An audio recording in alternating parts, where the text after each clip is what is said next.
হাদিসে প্রিয় নবী সাল্লাল্লাহু আলাইহি ওয়াসাল্লাম ছেলেদের হারাম কাজ সম্পর্কে বিস্তারিত বর্ণনা করেছেন এবং এই ছোট ছোট হারাম কাজের জন্য হাসরের ময়দানে তাদের ভয়ঙ্কর শাস্তির মুখোমুখি হতে হবে। প্রিয় দর্শক, আজকে আপনাদের পুরুষের 10টি হারাম কাজ সম্পর্কে জানাবো। এই হারাম কাজ থেকে প্রিয় নবী বারবার বিরত থাকতে বলেছেন। প্রিয় নবী বলেছেন, যে ব্যক্তি আমার হাদিস অন্য কাউকে শেয়ার করলো তার জন্য আল্লাহর বিচার দিবসে আমার শাফায়াত ওয়াজিব হয়ে যাবে। অবশ্যই ভিডিওটি সবাইকে শেয়ার করবেন এবং মুসলিম ভাইদেরকে এই 10টি কাজ থেকে বিরত থাকার জন্য জানিয়ে দিবেন। তো চলুন বেশি কথা না বলে শুরু করি আজকের ভিডিও। অবশ্যই ভিডিওটি সম্পূর্ণ দেখবেন এবং এই 10টি হারাম কাজ সম্পর্কে জেনে যাবেন। 1 নম্বরে রয়েছে হাতে পায়ে মেহেদি লাগানো। প্রিয় দর্শক, পুরুষদের জন্য হাতে পায়ে মেহেদি লাগানো নিষিদ্ধ। প্রিয় নবী সাল্লাল্লাহু আলাইহি ওয়াসাল্লাম বলেছেন, নারী পুরুষের হাত বিবেচনা করা হয় হাতের মেহেদি দিয়ে। নারীদের হাত সব সময় মেহেদিতে রাঙানোই উত্তম। 2 নম্বরে রয়েছে নিরেট বা এক কালারের লাল ও হলুদ রঙের পোশাক পরিধান করা। অবশ্যই পোশাকের ক্ষেত্রে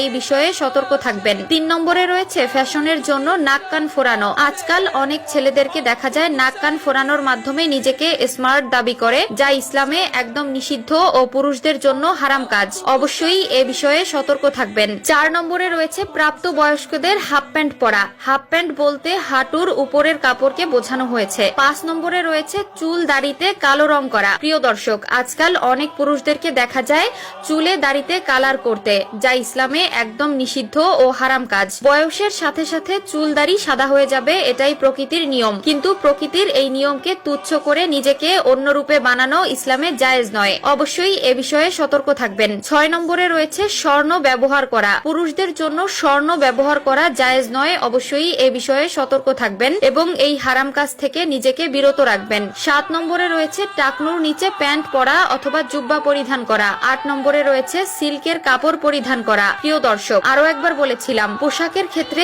অবশ্যই একটু সতর্ক থাকবেন। পুরুষদের জন্য যে সকল পোশাক হারাম তা কখনোই পরিধান করবেন না। 9 নম্বরে রয়েছে নারীদের মতো মাথার চুল লম্বা রাখা। 10 নম্বরে রয়েছে নারীদের মতো পোশাক পরিধান করা ও তাদের অনুকরণ করা। আজকাল ফেসবুক ও অন্যান্য সোশ্যাল মিডিয়ায় ঢুকলে দেখা যায় ভাইরাল হওয়ার জন্য ছেলেরা মেয়ে সেজে অভিনয় করে, মেয়েদের মতো চলাফেরা করে ও পোশাক পরিধান করে, যা ইসলামে নিষিদ্ধ এবং সম্পূর্ণ হারাম।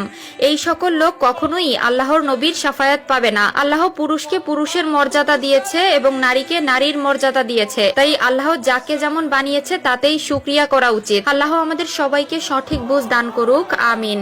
মানুষ ঘুমালে তার আত্মা আকাশে চলে যায় এবং তাকে আল্লাহর আরশের কাছে সিজদা করার জন্য নির্দেশ দেওয়া হয়। যে ব্যক্তি পবিত্র অবস্থায় ঘুমায় তার আত্মা আল্লাহর আরশের কাছেই সিজদা দেয় এবং যে ব্যক্তি অপবিত্র ছিল তার আত্মা আরশ থেকে দূরে সিজদা দেয়। বাইহাকি ইমাম বুখারী এই হাদিসটি তার তারিখুল কাবির গ্রন্থে বর্ণনা করেছেন। মহানবী সাল্লাল্লাহু আলাইহি ওয়াসাল্লাম বলেছেন, যে ব্যক্তি পবিত্র অবস্থায় ঘুমায় তার মাথার কাছে একজন ফেরেশতা রাত যাপন করে এবং ওই ব্যক্তি জাগ্রত হওয়ার পূর্ব পর্যন্ত দোয়া করতে থাকে।